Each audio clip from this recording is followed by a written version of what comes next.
तो लोकसभा और विधानसभाओं में महिलाओं को 33% आरक्षण देने वाला महिला आरक्षण संशोधन विधेयक के लोकसभा में गिरने के बाद दो चुनावी राज्यों में माहौल पूरी तरह से गर्मा गया है। बंगाल और तमिलनाडु में पूरा चुनावी समीकरण और नैरेटिव महिला वोटर्स पर फोकस हो गया है। इन दोनों राज्यों के चुनाव में महिलाओं वोटरों को लेकर के पावर पॉलिटिक्स परवान पर है। महिला और तमिलनाडु चुनाव में महिला वोटरों को साधने के मकसद से लोकसभा में हड़बड़ी में लाया गया महिला आरक्षण बिल संशोधन विधेयक विपक्ष की एकजुटता से गिर गया। महिला आरक्षण पर सदन में विपक्ष से सहयोग की उम्मीद लगाए बैठी मोदी सरकार को बड़ा झटका भी लगा। विपक्ष ने सरकार के मंसूबे पर पानी फेरते हुए महिला आरक्षण विधेयक को पास नहीं होने दिया। दिल्ली से लेकर बंगाल और तमिलनाडु तक अब इस पर जोरदार सियासत शुरू हो चुकी है। महिलाओं की हितैषी बताते हुए मोदी सरकार जहां विपक्ष पर ठीकरा फोड़कर शहीद दिखने की कोशिश कर रही है, वहीं विपक्षी दल इसे लोकतंत्र और संविधान की जीत बताकर महिलाओं के हक में होने का दावा कर रही है। तो आखिर क्या बातें हो रही है? महिला आरक्षण विधेयक पर बंगाल से लेकर तमिलनाडु तक सियासत तेज हो गई है। महिला आरक्षण विधेयक गिरने पर ममता बनर्जी मोदी सरकार के पतन की शुरुआत बताने के साथ ही बंगाल के बाद दिल्ली पर कब्जा करने की अब हुंकार भर रही हैं। যে এরা মহিলা বিল নয়, মেয়েরা শুনে রাখুন, ওটা গদি মিডিয়াকে ন্যারেটিভ দিয়েছে, নেগেটিভ। ওরা গদি মিডিয়াকে বলে দেয় তোমরা এটা চালাবে আর ওটা চালাবে না। কি করেছিল জানেন? মহিলাদের 33% রিজার্ভেশন নয়, মহিলা বিলের নামে তার মধ্যে 541টা 43টা সিট বাড়িয়ে 850 মতো সিট করতে চেয়েছিল।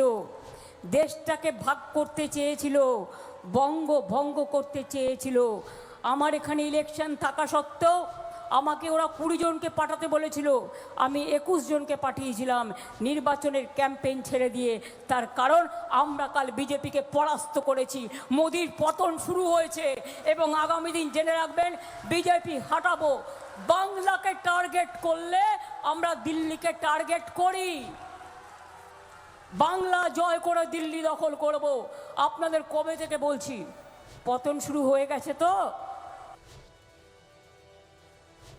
वहीं इंडिया ब्लॉक में शामिल झारखंड मुक्ति मोर्चा के अध्यक्ष और झारखंड के मुख्यमंत्री हेमंत सोरेन ने भी बंगाल में टीएमसी के पक्ष में चुनाव प्रचार करते हुए महिला आरक्षण बिल को लेकर केंद्र की मोदी सरकार पर जमकर हमला बोला। बीजेपी पर लोगों को धर्म के आधार पर बांटने का आरोप लगाते हुए कहा कि सत्ता हासिल करने के लिए बीजेपी समाज में जहर घोल रही है। आज यहां यह डबल इंजन की सरकार बनाने का संकल्प, पहले हिंदू मुस्लिम को लड़वाया, आदिवासी को आदिवासी से लड़वाया, अगड़ा पिछड़ा को लड़वाया, अब देश को बांटने में लगा हुआ है।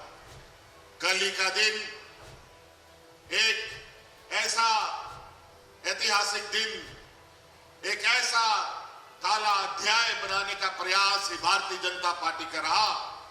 अगर कल का दिन में यह प्रयास हो जाता तो यह देश फिर बच नहीं पाता।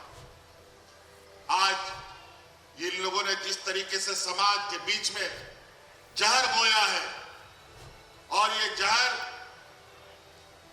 इस कदर पूरे देश दुनिया में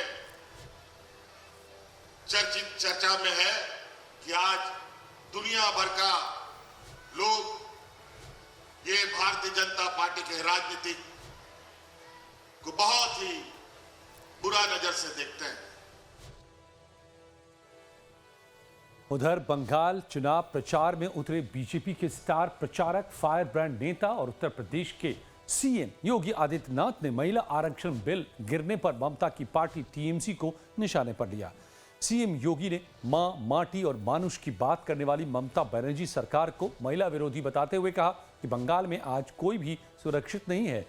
कांग्रेस के बाद महिला आरक्षण बिल का सबसे कड़ा विरोध तमिलनाडु सरकार ने किया। टीएमके प्रमुख ने बिल की प्रति जलाकर विरोध प्रदर्शन भी किया और अब बिल के गिरने पर सबसे ज्यादा खुश डीएमके प्रमुख एमके स्टालिन है।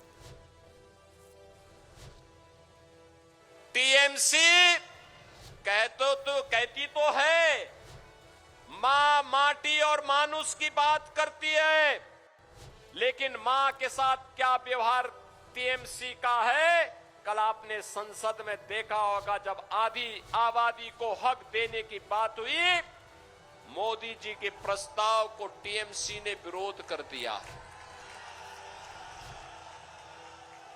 मोदी जी चाहते हैं 2029 में भारत की संसद में, देश की सभी विधानसभाओं में कम से कम 33% महिलाओं का प्रतिनिधित्व होना चाहिए। इतनी सीटें नहीं बढ़नी थी,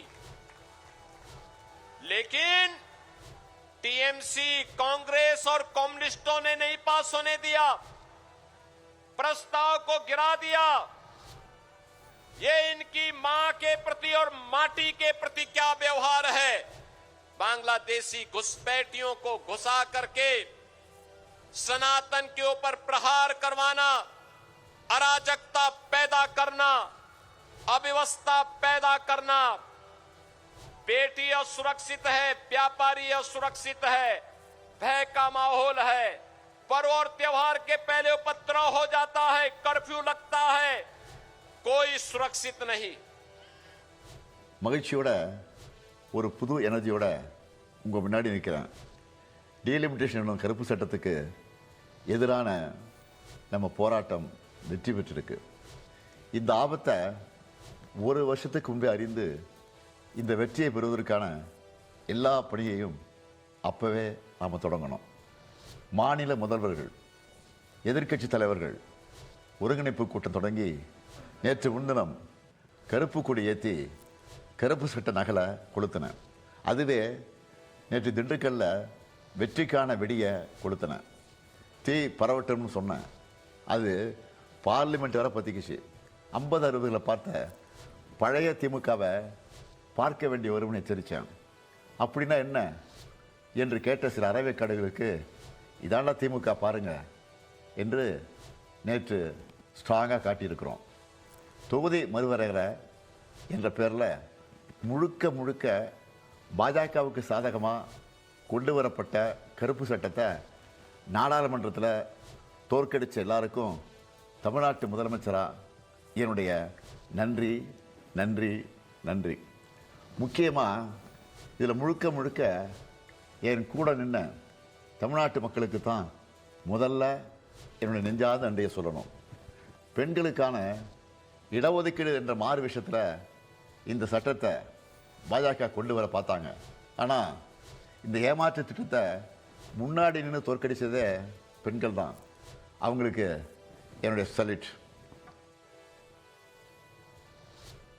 तो चुनाव प्रचार में तमिलनाडु पहुंची राहुल गांधी ने भी एक बार फिर महिला आरक्षण बिल को लेकर के केंद्र सरकार पर हमला बोला। कहा कि महिला आरक्षण की आड़ में देश के चुनावी नक्शे को बदलने की कोशिश हो रही थी। This election is about stopping the BJP RSS from capturing Tamil Nadu.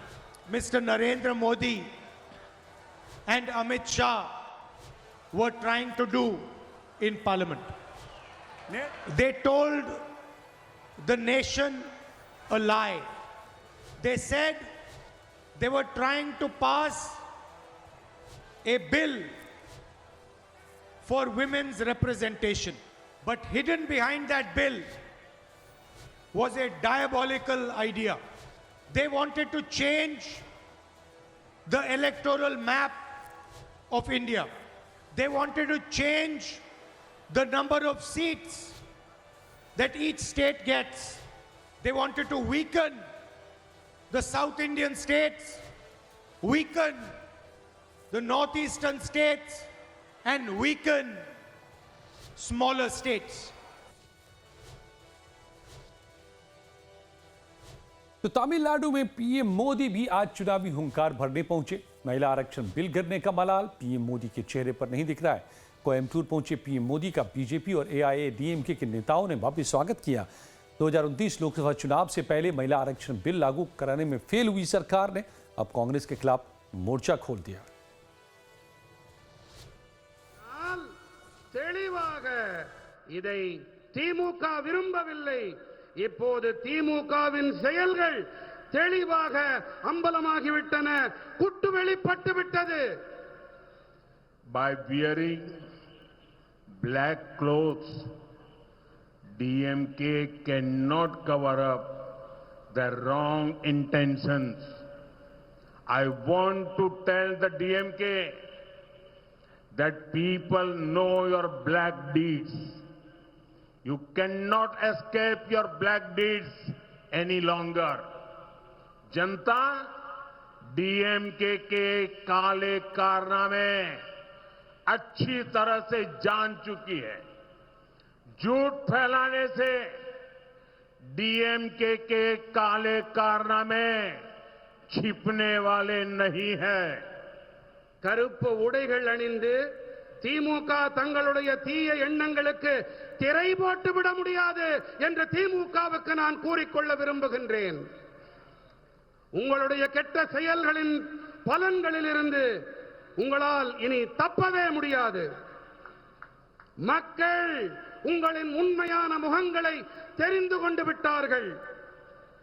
பொய்களை பேசித் திரியும் திமுகவால் இனிமேல் புரட்டுக்களை, புனை சுருட்டுக்களை மறைக்க முடியாது. और मैं तमिलनाडु की जनता को एश्योर करता हूं, I assure you all that this is nothing the end of our fight. This is just the beginning.